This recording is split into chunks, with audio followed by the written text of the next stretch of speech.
আমি প্রথমবারের মতো মালয়েশিয়াতে প্রবাসী ভাইদেরকে সাথে নিয়ে জশ্নে জুলুস ঈদ মিলাদুন্নবী সাল্লাল্লাহু আলাইহি ওয়াসাল্লাম উদযাপন করতে পেরে খুবই ভালো লাগছে। আজকে মালয়েশিয়াতে সরকারি ছুটি চলছে মিলাদুন্নবী উপলক্ষে। তো দূর দূরান্ত থেকে মালয়েশিয়াতে যারা আমাদের প্রবাসী ভাইয়েরা আছেন বিভিন্ন জায়গা থেকে আজকে কষ্ট করে এখানে এসেছেন। তো আজকের এই আয়োজনে সব প্রবাসী ভাইদের একটি মিলন মেলায় পরিণত হয়েছে। পাশাপাশি শুধু আমাদের বাংলাদেশি প্রবাসী যারা আছেন তারা শুধু নয়, মালয়েশিয়াতে কিন্তু যেহেতু রাষ্ট্রীয়ভাবে ঈদ মিলাদুন্নবী পালিত হয়, মালয়েশিয়ার বিভিন্ন জায়গায় আজকে একটি উৎসবমুখর পরিবেশ বিরাজ করছে। প্রত্যেকেই যার যার সামর্থ্য অনুযায়ী ঈদ মিলাদুন্নবী ইসলাম পালন করছে। বিভিন্ন মসজিদ থেকে আমরা দেখেছি জশ্নে জুলুস বের হয়েছে।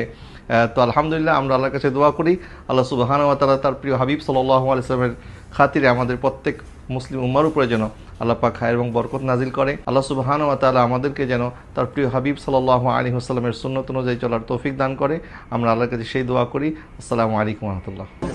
আজকে বিশাল জশ্নে জুলুস ঈদ মিলাদুন্নবী গোষ্ঠী কমিটি বাংলাদেশ মালয়েশিয়া শাখা কর্তৃক আয়োজিত এই জশ্নে জুলুস ঈদ মিলাদুন্নবী কেএলসি থেকেই শুরু হয়ে মসজিদ নেগারা পর্যন্ত আমরা আলহামদুলিল্লাহ খুব সুশৃঙ্খলভাবে আমরা জুলুস করেছি।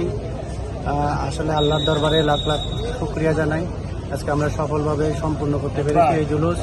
এবং সেই সাথে মালয়েশিয়া গভর্নমেন্ট থেকে শুরু করে আমাদের মালয়েশিয়া গভর্নমেন্ট থেকে শুরু করে বিবিকেএল প্রশাসন বিভিন্ন ঊর্ধ্বতন কর্মকর্তাকে ধন্যবাদ জানাই।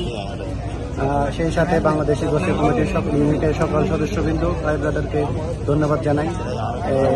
আজকে আমাদের জশ্নে জুলুসে ঈদে মিলাদুন্নবী সাল্লাল্লাহু আলাইহি ওয়াসাল্লাম উপলক্ষে বিশ্বের সারা দুনিয়ায় আনাচে কানাচে আনন্দে মুখরিত।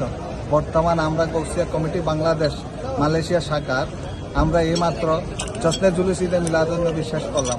সবাইকে মুবারকবাদ, ধন্যবাদ, আন্তরিক মুবারকবাদ জানিয়ে